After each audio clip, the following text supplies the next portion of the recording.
Attention Niners fans and watch aficionados. Elevate your game with the Breitling Chronomat San Francisco 49ers Team Edition, now at Topper Jewelers. Celebrate the NFL's 104th anniversary with a Swiss-made timepiece that blends sophistication with sporting capability.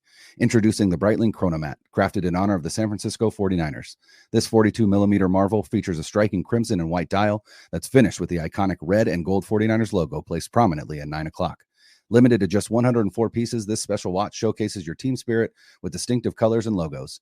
Powered by Breitling's in-house B01 chronograph movement, it combines precision with a bold design. And with a 70-hour power reserve, 200 meters of water resistance, and a sapphire crystal, it's built for both action and elegance. Catch this exclusive piece at Topper Jewelers, where tradition meets the thrill of the game. But you'll want to hustle, because once these 104 pieces are gone, they're gone forever. Discover this 49ers edition, as well as other iconic Breitling watches, like the legendary Navitimer and Mighty Super Ocean, now at Topper Jewelers. And while supplies last, mention this ad to receive a special gift with your next Breitling order. Most supplement brands on the market only focus on one area of women's health, like energy or hair health. Symbiotica focuses on every aspect. The supplements from Symbiotica are backed by science, intentionally crafted, and contain no artificial ingredients, toxins, or fillers. So you can be confident your body is getting everything it needs and nothing it doesn't for optimal health. Whether you want to improve your skin's radiance, fortify your immunity, support your gut health, or get better sleep, Symbiotica has you covered. Plus, Symbiotica's products are so easy to just throw in your bag and take on the go, so you can ditch the hassle and the mess. Symbiotica is setting new standards for women's wellness, and now is the perfect time to try them out. Now is the perfect time to give Symbiotica supplements a shot. Head to Symbiotica.com for 15% off plus free shipping when you start a subscription. Head to CYMBIOTIKA.com and use code START for 15% off plus free shipping when you start a subscription. It's time. Time to get in the zone. Time to get in the zone with the 49ers Web Zone. This is the No Huddle Podcast with Al and Brian. What's up, faithful? You're listening to another episode of the 49ers Web Zone No Huddle Podcast, a part of the Odyssey Network. I'm Brian Renick. He's Al Sacco. Al, it's Chiefs Week here in 49er land. How are you feeling on this? It's Tuesday. October 15th, we've got about 5 days before, again, the Chiefs invade Santa Clara. Confidence level, where are you at? 1 to 10. Well, in terms of how I'm feeling, I'm watching the Yankees right now, and they had a comfortable 3-0 lead as we're recording this podcast, and now it's 3-2, and I'm getting a little bit nervous, so I'm feeling a little bit nervous about that, but I still feel good about the series. I think the Yankees are going to be in the World Series, probably going to play the Dodgers. But listen, it's been 15 years. It's tough for us Yankee fans. So, we've been through a lot. So tough. We've been through a lot. So tough. So tough. We see how this goes. But I'm excited, man. Cole didn't have it tonight, but I still feel good. If they lose to the Guardians, I'm watching this Guardians team. I don't even know who any of the players are on the team. Like, other than Jose Ramirez, the casual baseball fan would have no idea who these guys are. It's crazy. Wild. Crazy. Yeah. But in terms of the Niners, I don't know. Because I don't know if they're any good. Right. And we'll talk about this later in the show. I don't know what teams are good right now. We're already into week 7 and nothing goes by faster than the NFL season. Nothing. I can't believe it's week 7 already. Yeah. But we are this deep into it. And I don't know who's good. I don't know if the Niners are good, but we'll talk about that. Before we do, you know me, Brian, and people who follow me may think I'm on Twitter a lot because I do tweet a decent amount, but I really don't interact or try to read things that much on Twitter other than just headlines and news and things like that. Because when I do, typically I get pissed off because it's ridiculous. And I feel like the things people say are just out of this world. What's bothering me now in terms of the landscape of covering sports is changing, right? Yeah. You don't have, national people doing it anymore consistently. And I shouldn't say consistently, but former players solely. Former players, and then you got your Joe Bucks. It's just not that anymore. You even just don't have your loudmouths anymore. There's always going to be Skip Bayless and Stephen A. Smiths. Those guys are always going to be there. But it's changing in the sense that, one, there's a lot of content people like us. And any idiot can have a podcast, as Brian and I prove week in and week out. But there's so many people who just have so much to say, and these opinions get out there, and you could see a tweet or something that really could be somebody sitting in their basement living with their mom, but it can, echo because it gets retweeted and so many people see it. The other thing that drives me a little bit nuts about where this is going in terms of covering sports, you have these guys who I guess they're called film watchers, and people like that are your Benjamin Solaks, who I know you like, Brian, but I've kind of had it with these guys, Steven Ruiz, guys who just because you watch film, how does that make you an expert? And they're just not idiots like us. Well, they are idiots like us, but they're just not dudes with like a podcast or a YouTube station. They work for big time outlets, The Ringer, Ben Solak's with ESPN right now. Yep. But they come out with these takes that are not based in reality. And I saw Ben Solak put out a tweet, and it was in referral to the 76-yard touchdown pass that Brock Purdy threw to Deebo Samuel. Sure, everybody's aware of what I'm talking about, but it was a play action throw. Deebo got open. Brock might have underthrown it a little bit. Deebo attacks the ball. The safety maybe took a bad angle, but because Deebo attacked the ball, he was able to catch it and run in for a touchdown. In reality, in real life, that was a 76-yard touchdown pass. It doesn't have to be perfect. Football and playing quarterback is not an exact science. Every pass doesn't have to be on a rope in between two defenders for this beautiful, unbelievable throw that, oh God, only Justin Herbert can do that, or something on those lines. That's not how it works. And Solak puts in his tweet, I don't want to talk about the Brock Purdy discourse or the Brock discourse for the 50,000th time, but this sort of play that is the one that drives the film watchers nuts when it comes to parsing Purdy's impact on the offense. What? Because he underthrew his 76-yard touchdown pass a little bit. And then he says, I'm going to drop this here so everyone can stop telling me about how little yak Purdy has this year, because that's not what this clip is about at all. And then he puts a clip that 25% of Purdy's passing yards have come from yak so far this season. Who cares? Who cares? If you're watching football games, you are seeing Purdy week in and week out become one of the best quarterbacks in the NFL. What is he doing? He's throwing the ball downfield a lot. Yep. He's making big plays downfield a lot, consistently. He's reading the field very well. He's running the offense that he's in very well. He is making plays off schedule. He's one of the best scrambling quarterbacks in the league. He's not a Lamar Jackson kind of bust a 50-yard run quarterback, but in terms of keeping plays alive, he's really one of the best in the league. He's becoming that. On top of that, this is a 24-year-old quarterback, a couple months younger than Bo Nix, a year younger than Jaden Daniels, who's still growing into his game.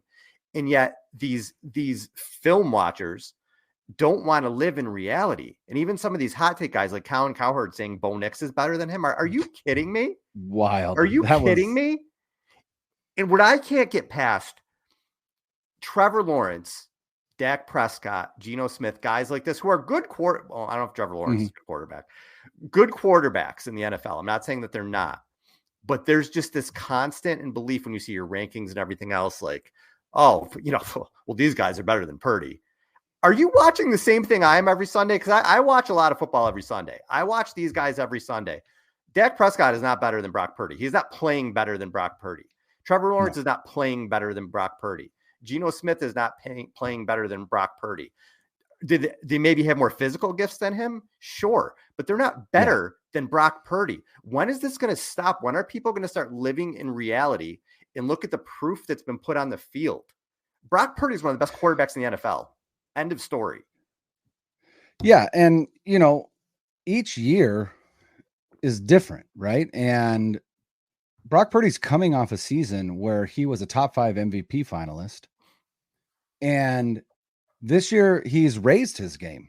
Like, he is arguably playing better than he did last year. And part of that is that the offense has evolved. Like you said, it is a more downfield passing offense now. They are taking bigger shots. They are, they are employing longer routes. They are just trying to get bigger chunks in the passing game. And not only is Brock Purdy succeeding, but he's also keeping plays alive with his legs. He's making off-schedule plays. He is playing the quarterback position for the San Francisco 49ers better than anybody has since, you could argue, Steve Young. And I just, for whatever reason, people just can't get over the fact that A, he was the last pick in the draft, and B, he's not a physically imposing player. He doesn't have a rocket arm. There's nothing that you can look at Brock Purdy's game physically and say, look, he's elite at that. Now, I mean, you could argue that his 10-yard split is elite because it's faster than Christian McCaffrey and Deebo Samuel. And that's impressive in and of itself. That is, short area quickness and athleticism. Mm-hmm. That's why he is good at escaping the pocket. That's why he can keep plays alive. That's why he's an excellent scrambler. He's not Lamar Jackson. He's not going to bust off, or even Joe Burrow, a 47-yard touchdown run. Maybe he'll get one of these days. But what he is going to do is pick up positive yardage on broken plays. He's going to keep a play alive. He's going to escape a pocket and keep his eyes downfield. But what makes Brock Purdy elite is between the ears, and that's hard to quantify. And so when you watch film, you can't quantify that. You can't quantify what he's thinking, what he's looking at. You can't quantify his processing. You can't do those things. You can't do that on film. And so I just think that, these guys are so hell-bent on, proving their priors, if you will, for the guys that they like versus the guys that are performing at a level that perhaps to them is unexpected, but, to 49er fans, I mean, I don't know about you, but I've expected really good play from Brock Purdy since about the fourth game that he started in the NFL, because that's all he's done is played incredibly well. He's had some stinkers, right? He had the game against Baltimore. Everybody does. But those are few and far between for this player. And it doesn't matter if his yards come from yak. That is how the offense is designed. But this season, it hasn't been that. And people are still trying to call him a check down merchant or a yak merchant or whatever. And the reality is that he's just playing the position at a high level. And while there are still those out there that are having a difficult time giving him his flowers, I do see across the NFL landscape, across the national coverage, I am starting to see more and more that he is starting to get some of that credit that he deserves. And I do appreciate that. There's always going to be the Steven Ruizes. There's always going to be the Ben Solaks, the guys that are, in my opinion, sometimes a little bit too smart for their own good when it comes to evaluating some of these things. Right. They're always going to be there. But for the most part, you look at the guys that cover the game, that played the position, and to a man, I don't think you can find any quarterback that, continues to cover the game that has said anything other than Brock Purdy is one of the best quarterbacks in the NFL this season. And to me, I would much rather take their opinion than, again, somebody who has shown that they have a large or a vast knowledge of the game, but still have never played the position and therefore cannot necessarily quantify some of the things that these other guys, like a Kurt Warner, like a JT O'Sullivan, like these guys do. Again,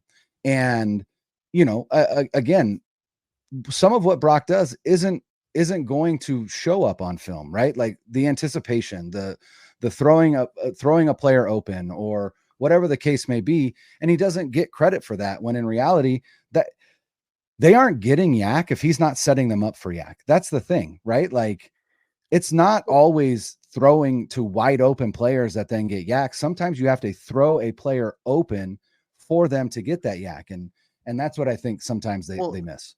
And that's part of the offense. And that's what's so comical about the way the quarterback position is being covered right now to me. You know who threw for a lot of yak yards? Joe Montana.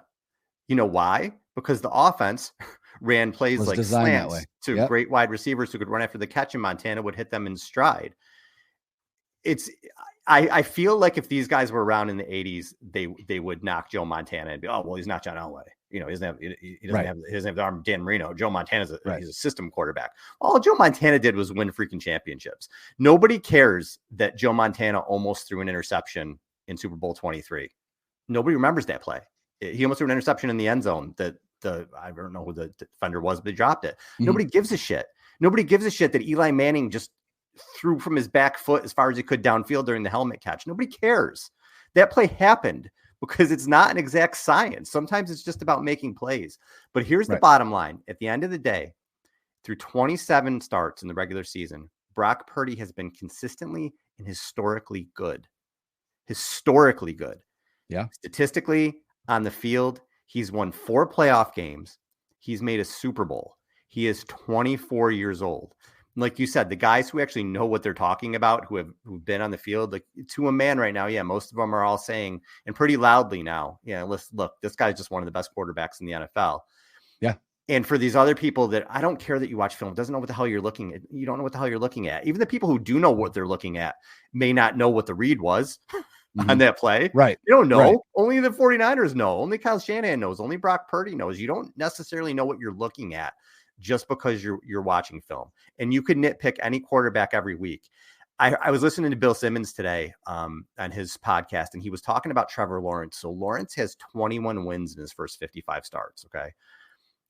There are only 9 quarterbacks that have been that bad. Daniel Jones is one of them.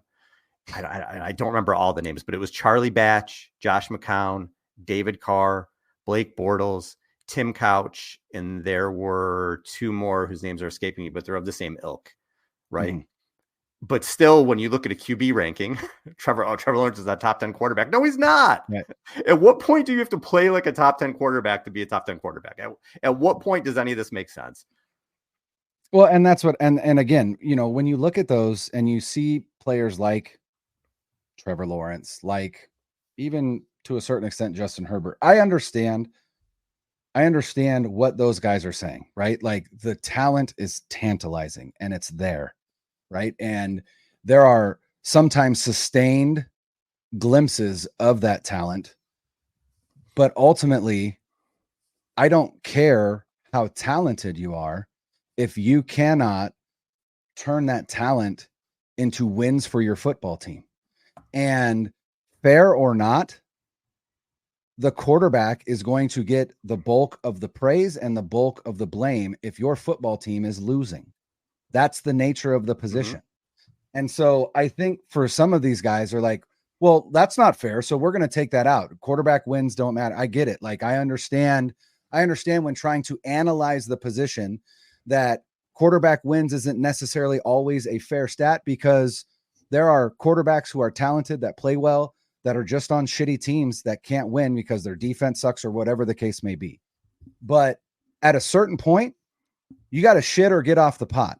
You got to start leading your team to victories. Mm-hmm. That's all that Brock Purdy has done, right? Trevor Lawrence struggles to do that. If Trevor Lawrence was on the 49ers, would he have a better record? Well, yeah, obviously. I don't think that's a debate. But you also can't say that if you just drop Trevor Lawrence into this 49ers offense, that he's going to operate it the same way that Brock Purdy does, right? Because there are certain aspects of your game that need to be good for you to be good in this Kyle Shanahan offense. A quick release, a quick read, an ability to scan the field, right? And Trevor Lawrence hasn't necessarily shown that. Does Trevor Lawrence have a hell of an arm? Yeah. Right. Does he make incredible plays sometimes? Absolutely. But he's not consistently playing the position well, where Brock Purdy is consistently playing the position well, even if he doesn't have wow moments every game. But I don't need wow moments every game. I just need wins. And that's what Brock Purdy gives. And I don't care. I don't care what, what these guys have to say. I watch the games. I'm a 49ers fan, mm-hmm. and I'm as happy as a pig in shit right now with how my quarterback is playing. And that's enough for me. Yeah. Listen, I think that they have a franchise guy that they're going to have for the next decade. It's probably not going to go away because it's the medium now, but I just wish some of these film guys who never played and don't really understand what they look like, I hope people just get sick of it and just stop listening to them, because it's to the point where I used to listen to some of those Ringer shows. I can't even listen to it anymore because they're just so set in their statistics and their analytics and everything else and what they think they see on film that they don't see the reality of what's happening on the football field. They don't see a good football player. They want to nitpick it because, like you said, they don't look the way that they think they're supposed to look. They're losing the forest for the trees. Yeah, that's exactly what it is. And even if you did, if you put these guys on the Niners, what would Trevor Lawrence or Geno Smith or any of these guys have done? Would they have thrown for 4,300 yards last year? Would they have thrown 31 touchdown passes? Would they have led the league in rating? Would they have led the league in QBR? Would they have led the league in yards per attempt? Would they have made the Super Bowl? Well, I Purdy did all those things. It's not like it's with the Jimmy Garoppolo argument is fair. And we saw what happened when Jimmy Garoppolo left the 49ers. He's a backup quarterback. He was terrible. So Shanahan did kind of elevate his game, but you could see that the Niners sort of had to win in spite of him, right? It was scheme things and he couldn't make plays off schedule. Purdy's a total 180 of Jimmy Garoppolo. Total. Everything that frustrated about Garoppolo, Purdy does well. Yeah. He throws the ball downfield. He has escapability. So it's just to the point, again, I know we spend a lot of time defending Brock on this podcast, and I'll continue to do that. If he starts to play poorly, I'll also be the first person to say he's playing like shit. But he's not. Is he perfect? Has he had some bad games? Sure. Everybody does.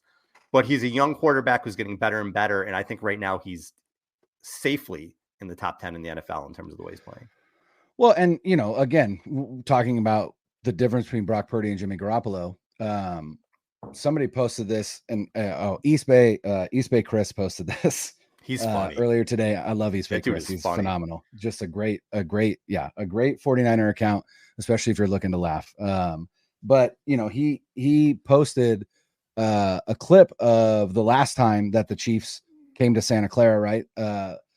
That game was a 1-score game with, I think it was 2 minutes left in the first half when the 49ers were driving, and I believe they were on the Chiefs 30-yard line, and they were driving for a touchdown, and the protection broke down and somebody came free, and Jimmy Garoppolo just absolutely shit his pants and just threw the ball up into the end zone for an interception that ended that drive. And then it was all downhill from there. You don't see that from Brock Purdy. That's the biggest difference, right? You don't see situations where, again, he just pees down his leg because the play breaks down and he doesn't know what to do. And that's the biggest difference, right? Jimmy Garoppolo could operate this offense when everything was going perfectly. The minute things broke down, it was over for Jimmy Garoppolo. And that's the biggest difference, which is why he's a backup quarterback now, right? There's a big difference between a starting quarterback and a backup in the NFL. And a lot of that has to do with what happens when a play breaks down. What can you do? And Brock Purdy consistently keeps plays alive. And not only that, but makes good decisions when plays break down, can get the ball out, can throw it away, can run, can do whatever it takes, right? Whereas Jimmy Garoppolo, like I said, a perfect example was that Chiefs game where he just, threw the ball into the end zone for an interception. So again, did Jimmy Garoppolo operate this offense at a high level? Absolutely. But everything had to go perfectly. And the minute that it didn't, he fell apart. And that's the biggest difference between him and Brock. Another thing that was funny to me about Ben Solak and his Purdy discourse is he chooses to show a play that he thinks Purdy underthrew. That was one of Purdy's 3 touchdowns. The other 2 touchdowns, absolute dots in the corner to George Kittle, probably a 30-yard throw across the field. I would say an absolute dot in the corner of the end zone where only Kittle could have got it. An unbelievable throw. In the third touchdown, you look at his processing, the way he looks he looked to the right. He held the linebacker, which allowed Kittle to get open over the middle. It was a second read Kittle on that. Hits him for the touchdown pass. So 2 phenomenal plays that he did help his team because of those plays. Yep. And I'll argue too, was the ball a little bit underthrown again, but you have to take those shots. Niners weren't getting those shots before. Now they have a quarterback who's going to force the ball downfield, who's going to take those shots. And you get big plays when you have playmakers. You got to let your playmakers make plays. Give them one-on-one matchups. Throw the ball up to them. Let your playmakers make plays when you're a good quarterback. You get the ball in their hands. George Kittle has 18 touchdowns in 27 games since Brock Purdy took over. Elevates the people around him. Pretty good. End of story, man. Ben Solak, get out of here. Do you catch yourself tossing and turning all night and feeling exhausted when it's time to get up? Instead of reaching for that second cup of coffee, you should be tackling the problem at the source, your mattress. But with a Purple mattress, those problems are a thing of the past. Purple's flexible structure rebound with every movement, conforming to the curves of your body with no lag time or sinking stuck sensation like with memory foam. What places Purple a step above your average mattress? The Gel Flex Grid. Their patented material delivers a sleep experience unlike any other, all thanks to its unique column structure. Beneath the concentrated weight of pressure points like shoulders and hips, the flexible structure buckles to create cradling, made-for-you comfort. Simultaneously, beneath broad surfaces such as your back and legs, the columns maintain their integrity, providing total support and alignment. Hello, 40% less pain. And with over 114,000 five-star reviews, you know it's good. Visit Purple.com to find the perfect purple for you and enter code podcast10 to get 10% off. Now trending?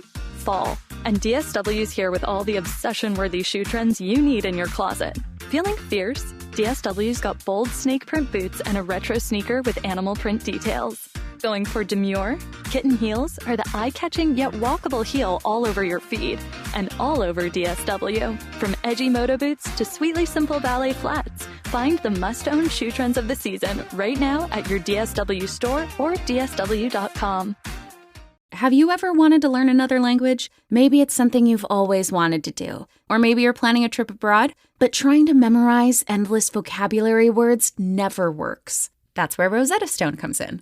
For over 30 years, they've been the trusted experts in language learning, helping millions of people get the chance to learn different languages. Rosetta Stone immerses you in the language from day one. No English translation, so you truly learn to think, speak, and listen in that new language. And they keep the process simple. Whether you're on your desktop or learning on the go with their mobile app, it's all about flexibility. So don't put off learning that language. There's no better time than right now to get started. Listeners can get Rosetta Stone's lifetime membership for 50% off. Visit rosettastone.com/rs10. That's half off unlimited access to 25 language courses for the rest of your life. Redeem your 50% off at rosettastone.com/rs10 today. I don't know who's good. Like I was talking about earlier, I'm looking at the NFL season. I watch a ton of football. I don't know how I'm not divorced at this point. I think I get away with it, Brian, because now it's quote unquote, it's my job, or it's like a part-time job for me. So now I can be like, listen, honey, I got to watch the games. I got to do a show. Like I'm getting paid. Yeah. Listen, Odyssey, they expect it's my job. I got to do it. Right. So she's living with me for right now. Is she going to divorce me eventually? Probably. I mean, I'm probably on borrowed time with this. But until if she does leave me, I have more time to watch football. So it's a win-win situation. I mean, but anyway, I watch all these teams. I watch all these games. I like to bet on games, as you know. I don't know who's good. And when you look around the league right now, when you look at these records, start in the AFC, there's 6 teams with a winning record. That's it in the AFC. And in terms of the divisions, 3 of the 4 of them are probably already done when you really look at it. So the Chiefs are 5-0. Chargers are 3-2. I don't think the Broncos or the Raiders are going to make much noise. Can the Chargers sneak to 10 wins with Jim Harbaugh? Probably, sure. Maybe. Are they good? I don't know. The Chiefs are good. I don't know if they're great, but they're a good team. Their defense is lights out. Oh, absolutely, 100%. Yeah. And Mahomes is going to get it together. Mahomes is having probably his worst season to date, but he'll get it together. You know, the problem is Rashee Rice is out for the year, and so is Hollywood Brown. And so you've got Xavier Worthy, you've got Juju Smith-Schuster, who I just picked up in fantasy because he's gonna have to play a bigger role in that offense. But Pacheco's out. Yeah, the problem with that team is not necessarily Mahomes; it's just the talent around Mahomes. Oh, it was similar. I feel like they struggled last year too, and they still found a way. Yeah. They just always find a way. Exactly. So you cannot. But I think to me, it's a defensive led team now, even though they have the best quarterback in the world. 100%, which is scary when you pair that kind of defense with that quarterback. But they're good. The Texans are good. They're 5-1, and they're going to run away with that division. I feel like that division's over already. The North will be interesting because Cincinnati doesn't look good, but they have enough talent where I think they can maybe push for a playoff spot. The Steelers are 4-2, but not a good 4-2 to me. They have no offense whatsoever. Defense is phenomenal. But can I tell you that the reports that Russell Wilson is going to get first team reps in practice and he's going to start this week, it looks like. That is such, to me, a disastrous decision. Like, why are you have a winning, you are 4-2 right now with Justin Fields. Are you 4-2 because of the offense? No. But the offense isn't holding you back. Right? At least the offense is doing what it needs to do to win. And you're doing that with Justin Fields. You have no idea what to expect with Russell Wilson. And you also don't owe him anything. You have him on a league minimum contract. Like, I don't somebody tweeted out today that he's going to get his shot. I'm like, he doesn't need to get shit. Like, I just don't, that's a weird decision to me. I think they kind of feel like they're on borrowed time with Fields. He didn't play well at all last week. He makes up for it with his legs, but I kind of think we're on borrowed time. Let's see what Russell Wilson can do, and you can always go back to Field. But they may get in the playoffs, but I don't think they're going to do anything. Baltimore is good. Their defense isn't what it has been in the past years, but on offense now they're so scary with Lamar and Derrick Henry, and you got Zay Flowers starting to play better. They can be legit good. And then in the AFC East, there's two big trades that happen there today. Yes. Devontae Adams goes to the Jets. Amari Cooper goes to the Bills. I thought the Monday night game between the Bills and the Jets was huge because now the Bills have a 2-game lead and the Bills do not have a hard schedule. Bills can get to 10 wins pretty easy with their schedule. So I feel like that's I don't want to say a foregone conclusion, but it's pretty close. I like that Cooper trade more than I like the Devontae Adams trade. I mean, I understand the Devontae Adams trade. I feel like the Jets are grasping at straws. Right. It does kind of feel that way. But the Amari Cooper trade, I think, is a very shrewd move for the Bills, who trade went into this season like we're gonna kind of hand it over to some younger guys and see if we can still get this offense going. And then they played for the first 6 weeks and went, yeah, that's not working so much. So let's get a proven veteran in here. And I think Amari Cooper is going to have a massive second half of the season with Josh Allen. I just think that's a great trade. Yeah, I thought so too. Good for your Gumar. Hey, listen, they're running the ball really well, and now Allen's got a legit dude because they're doing it with a bunch of 2s and 3s, and Keon Coleman's figuring it out. But they needed a dude. They needed a dude at wide receiver. Yep. They went out and got it, so good for them. NFC, how it relates to the 49ers, who's good? The NFC North is good. I was just going to say that. I think maybe that whole division is good. Other than that, the Packers are 4-2 and they're in 4th place. Well, if you look at that division, Minnesota's legit. Minnesota's legit. Now, there's only been one interdivision game, and it was between the Vikings and the Packers, and the Vikings beat the Packers. So eventually, these guys are going to start Malik Willis. The Packers with Malik Willis. Yeah. Right? Or was Love in that game? No, that was Willis. Yeah. No, Love came back Love. It was a Love because that was his first game back. Yeah. Yep. And they came back. They were down by a lot, and Green Bay came back at the end of the game. But I think Green Bay, as good as Minnesota's been, they scream one and done in the playoffs to me. Detroit and Green Bay scare the shit out of me as a 49ers fan. Now, Aiden Hutchinson getting hurt. That's a big loss. Huge. And that was brutal. And that was disgusting. I didn't want to see it. Once they said you don't want to see it, I'm like, I don't want to see it. I didn't mean to see it. I wasn't watching the game at the time. I was just scrolling Twitter, and then a video popped up, and I was like, oh my God. Ugh. Had to have emergency surgery. Hopefully, you hope for the best for that, right? It kind of reminds you a little bit of Alex Smith, and you're hoping that that's not the case. Was it that bad? Did the bone come out? I have no idea if the bone came out, but I mean, it just straight up looked like Jello. Like it just looked like Jello. Like his leg literally wrapped around the other dude's leg. So it's a compound fracture for sure. I just don't know if it came out of the skin. I saw him go down and he was still kind of pulling for Prescott. And I'm like, oh, he probably just got it twisted or something. He'll be okay. And then it was like, we're not showing this. Yeah. And I'm like, holy shit. And I don't want to see it. And I hate when people repost that stuff. Like, respect the dude, man. If that's like your family member or friend, you don't want to see that posted over and over and over again. Just it's awful. Hopefully, again, he can get his career going again. But anyway, those two, even without Hutchinson, I feel like they're going to make a move Detroit to get a pass rusher. And those two teams scare the shit out of me. They're definitely legit good. The South, Atlanta's 4-2, Tampa's 4-2. Again, I'm more impressed with Tampa's 4-2 than I am with Atlanta's 4-2, though.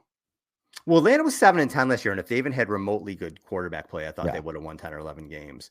So I feel like they're going to do that this year. But yeah, Tampa, look, Baker Mayfield's turned into a legit QB in the league. Yeah, legit. How much does it suck for the Browns, man? What could you have made? They probably have the worst QB situation in the league right now. The Browns. Honestly, what a disaster. Here's what I will say. I feel bad for Browns fans. I do not at all feel bad for the Browns. Agree. I would agree with that. You made your bed. Now you get to lay in it. And you're watching Baker throw 4 TDs, and he's on pace for 4,800 yards and everything else with Tampa Bay. Those two teams, I think, are decent. I don't know if they're really good. NFC East. Washington's fun. We'll see what they really are as the season goes on. Yeah. But Jaden Daniels is going to be a player. The rest of that division sucks. Philly's garbage. Yes. Philly looks terrible.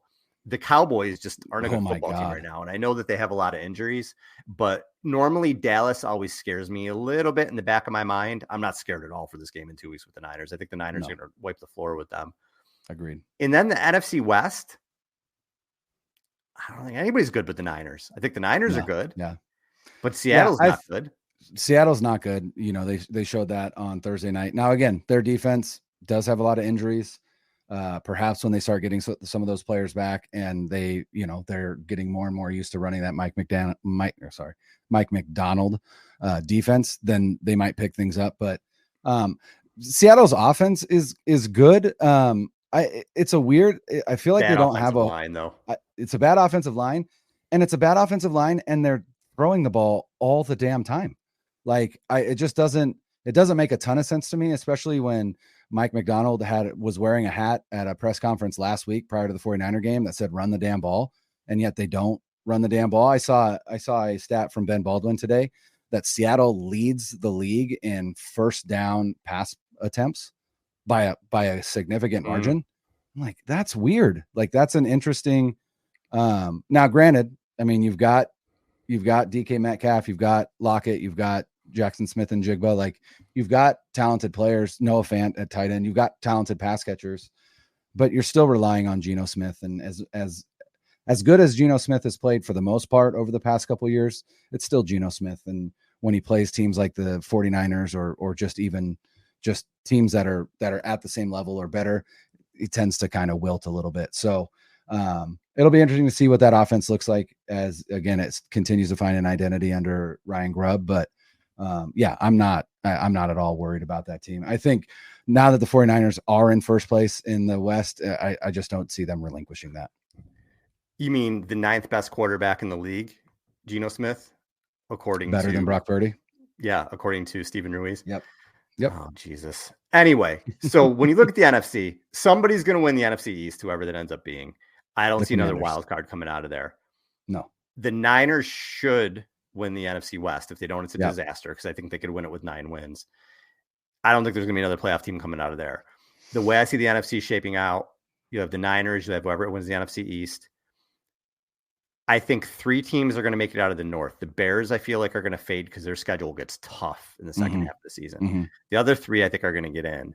And then I also really believe Atlanta and the Bucs are going to get in. I think that's going to be your playoff field. Yeah. I do not think the 49ers are going to get the bye. No. It'll go to one of the teams in the NFC North. Yep. I think whoever wins that division is going to end up getting the bye. Who knows? Maybe even Atlanta can sneak in and get it. Just win enough games if the NFC North beat themselves up enough. I would say that's the one thing that I like as a 49er fan. You just got to kind of hope that the NFC North really just kind of cannibalizes itself and really beats each other up. Because like you said, there's only been one division game so far. So that's really kind of your best case scenario is that the Vikings, the Packers, and the Lions all kind of they split with each other, right? Which gives each team at least 2 more losses. So that is one thing that you got to hope. But yeah, I agree with you. I think 3 come out of the North, 1 out of the West, 2 out of the South, and 1 out of the East. 100%. Yeah. Now those trades today, I knew the Adams one was coming. I did not see the Cooper one coming. Yeah. I feel like, do you know when the trade deadline is? I should know that. Do you know that off the top of your head? It is typically right around Halloween. Trade deadline. But we're going to Google it right now and see when it is. I should have looked that up because I knew I wanted to talk about this and I didn't. So it is November 5th. There it is. Yeah. 4 p.m. Eastern on Tuesday, November 5th. So we definitely have some time, but I do think the Niners are going to make a move. I think that they have to make a move. And as they move forward here, I feel like at their bye, after the bye, I should say, I think they're going to be 4-4. Not to spoil our preview show, but I do not see them winning this week. I do see them beating the Cowboys to get to 4-4 in the bye. This episode is brought to you by Progressive Insurance. Whether you love true crime or comedy, celebrity interviews or news, you call the shots on what's in your podcast queue. And guess what? Now you can call them on your auto insurance too with the Name Your Price tool from Progressive. It works just the way it sounds. You tell Progressive how much you want to pay for car insurance, and they'll show you coverage options that fit your budget. Get your quote today at Progressive.com to join the over 28 million drivers who trust Progressive. Progressive Casualty Insurance Company and Affiliates. Price and coverage match limited by state law. At Alma, we know the connection between you and your therapist matters. But if you're already feeling stressed and burnt out, the idea of trying to find a therapist you really connect with can be overwhelming. That's why Alma's focused on helping you find the right therapist for you. When you browse their online directory, you can filter your search based on the qualities that are most important to you. Then you can book a free 15-minute consultation call with any therapist you're interested in seeing, so you can get a feel for whether they're the right fit before you commit to a full-length session. Alma also makes it easy for mental health care providers to navigate insurance. That's why 95% of therapists in their directory accept insurance for sessions, so you can find care that's affordable without stressing about the paperwork. You want to talk to someone, but not just anyone. Alma is there to help you find the right fit. Visit helloalma.com/therapy60 to schedule a free consultation today. That's helloalma.com/therapy60. What also is going to come out of that is after those first 8 games, they're going to say, yeah, we need some help here. We need to get some reinforcements. And the Niners have been they've shown they're aggressive. They've been very aggressive. They've shown they're not afraid to make a move.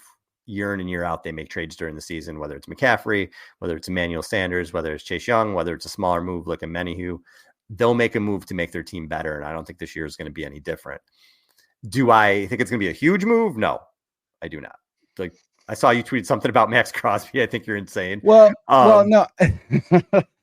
So the only reason I tweeted that is because I was actually somebody had tweeted out from SpotTrack. SpotTrack had tweeted out what a team acquiring Max Crosby would owe Max Crosby and what the dead cap hit would be for the Raiders for Max Crosby. Mm-hmm. And it was surprising to me just how reasonable his contract is.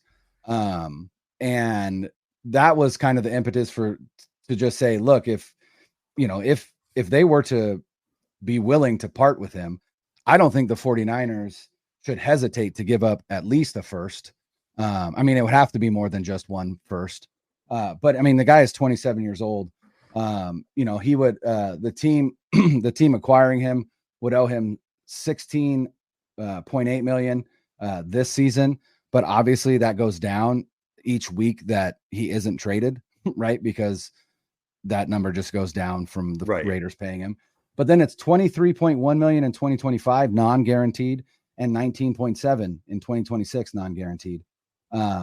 So very similar to like the Christian McCaffrey contract. So my tweet was, if they would be willing to trade him, 49ers should not hesitate to give up a first and whatever else they need to make that, and then just immediately rework his deal, guarantee at least those 2 years in the form of a signing bonus, make it a 2 or 3 year extension, right? And then you get to kind of spread that all out, and it just, like I said, it would be a no brainer. But I mean, half the league would be in on that, and so I mean, I'm not anticipating anything like that happening, but that would be big. I agree with you. I think they're going to make moves. I think it's going to be under the radar moves. Mm-hmm. And I think the likely scenario is that it's on the defensive line. I think I don't know where else 100%. They would look to add, because I think that there are a couple things that you could look at for this team and go, we are not good at these specific positions, but we've got players in the pipeline that in the second half of the season may be able to take over. And so to me, that is Jake Brendel at center. John Feliciano is close to coming back. I wouldn't be surprised if after the bye, he's the starting center for the 49ers. I think it's the biggest weakness on the line right now. In fact, Ben Baldwin put out today his 2024 true pass set grade, and the 49ers are currently 13th. Buoyed largely by the play of Trent Williams, but also by the play of Dominic Pooney and Aaron Banks. Dominic Pooney right now is the 9th rated guard on PFF, and Banks is the 18th rated guard. So again, both are playing well. You know who the number one rated quarterback is? Brock Purdy. No big deal. Yeah. But Jake Brendel is really weighing down that line. And so I think you can make an upgrade with an in-house move at John Feliciano. And then to me, obviously, Dre Greenlaw coming in for at this point, D Winters, Devondre Campbell, whatever. It'll be like a midseason. That's a big, yeah. If he's 80% of himself, that's a huge difference. Then possibly the biggest pickup of all could be a second half appearance from Christian McCaffrey. We don't know. I don't expect it, but again, that's still on the table. Not saying it's going to happen, but it's on the table. So that's the elephant in the room for the Niners. I feel like McCaffrey, because you're getting arguably the best player in the league if and when he comes back. It's obviously going to be a huge boon to the team. And so to me, like, I just somewhere along the defensive line, I also think that it's time for them to sign Evan Anderson to the 53 man. They cannot elevate him again. Again, granted, limited sample size, but he is the fourth highest ranked or rated defensive player on the 49ers on PFF this season, Evan Anderson, behind Fred Warner, Nick Bosa, and he might be third, actually. He has like a 91.8 grade on PFF. Right does now. he really? Now, like I said, limited, very small sample size. Very small sample size, but he has played really well when he's been in. And I think it's high time that they sign him to the 53 because they can't elevate him again. Please, I just hope that they don't mess around and just leave him on the practice squad and elevate T.Y. McGill because they don't have to sign. Like, no, let's just sign Evan Anderson. And you have a rotation of Anderson, Malik Collins, Jordan Elliott, and Kalia Davis and Kevin Gibbons. And that's a pretty solid rotation. And if you can find an upgrade on the trade market, then go for it. But honestly, I think they would probably look edge more than they would interior. And it'll be interesting to see, Hassan Reddick is still out there. The Jets have given him permission to seek a trade. I don't know if the 49ers would be willing to give him a contract that he would want in order to, I don't show think up. Anybody, but they do have the cap. I mean, they have the cap space. I know that they want to roll over a ton of it or Brock Purdy. I understand that, but at the same time, your window is now. And if you feel like, again, you're looking across the NFC and going, if we can go on a run here, I think we could represent the NFC again. You got to make a move to maximize that window. Well, I feel like the rest of the season is weird as this is to say because they have so much talent. This season's going to be about grinding it out and just getting to January as healthy as you can, and then seeing what happens when you get in the dance. Again, 10 wins is going to win the NFC West. It just is. There's no way. The Cardinals are all over the place. I don't think they're going to get to 8. The Rams are just too beat up. I mean, the Rams are 1-4. So what? They have to go 9-3 down the stretch to get to 10 wins. I doubt that they're going to do that. In Seattle, I think they're garbage. They beat 3 terrible teams and they've lost their last 3 games. Yep. They have Atlanta this week. If they lose this week, they're in a lot of trouble, losing 4 straight. 9-10 wins is going to get the Niners in the playoffs. That's all you got to do at this point. And then see where you are in January. You're a playoff tested team. You're a veteran team. They know how to win playoff games. Get in there and see what happens. I'd love for them to get the bye.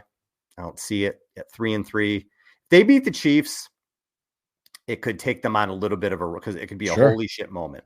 Trent Williams said it doesn't make up for the Super Bowl, and he's 100% right. Oh, but no doubt. Still give you a shot in the arm to say, you know what, we haven't played our best, but we just beat our rival or just beat the team that we haven't been able to get over the hump against. Now we're going to go on a run, right? Now that everything is going to carry over from there. But not only that, but you got to expect as the 49ers, you're like, listen, if we want to win the Super Bowl, who are we most likely to meet there? We're most likely to meet the Chiefs. Mm-hmm. If you lose again to them for the 5th straight time, do you go into that Super Bowl very confident that you can beat that team? Probably not, right? Yeah. Late in the game, you're wondering what's going to happen. For a team that has Super Bowl aspirations, they got to slay the dragon. I mean, I know it doesn't make up for it, but it does set them up to be more successful if they have to face the Chiefs in the Super Bowl than losing, right? So if they lose to the Chiefs on Sunday, it is what it is. They're 3-4. Mm-hmm. They beat the Cowboys. They go into the bye 4-4. They go on their standard second half run, finish the season 11-6, 10-7, whatever it is. Likely not going to get the bye, but you never know what's going to happen. Again, Detroit's defense may fall off without Aiden Hutchinson. They may not be able to swing a trade for an edge player that can make a difference. You know, you never know. So, but again, the Chiefs are to the 49ers what the 49ers are to the Cowboys. The Cowboys are never going to be successful in the playoffs until they prove that they could beat the 49ers. Just like I don't think the 49ers are going to be a Super Bowl champion until they prove that they can beat the team that has taken them out 2 times in a row. Does a week 7 game against the Chiefs matter in the grand scheme of things? No, but for potential Super Bowl matchups, knowing that you at least have a victory in your back pocket would be huge for this team. Yeah, we'll see. We'll be down to break it. We'll be here to break it all down later in the week. Huge game for the Niners. It's the biggest game on the schedule this week. It's going to be a lot of fun. Thanks for listening. Subscribe on our YouTube. Subscribe wherever you get our podcasts. For Brian, I am Al. Later. Niners on 3. 1, 2, 3. Niners!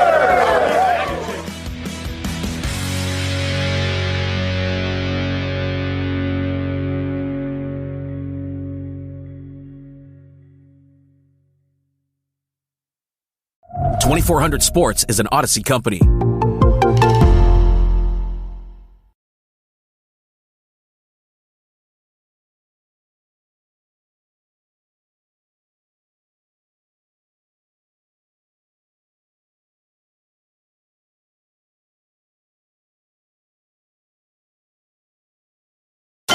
What's better than watching your team win? Winning money while you do it. I'm Jim Costa, and on Cash the Ticket, Mike Valenti and I give you the edge to make every game playable. College football, NFL, we're breaking it all down game by game. Your podcast feed is going to be filled, and you're going to love it. You can click on the games you care about. We do it all. With our analysis, we're finding games that other people aren't talking about. We're turning every Saturday and every Sunday into days where you got a chance to win. Don't just sit on the sidelines. Cash the Ticket with us. Follow Cash the Ticket in the free Odyssey app or wherever you get your podcasts.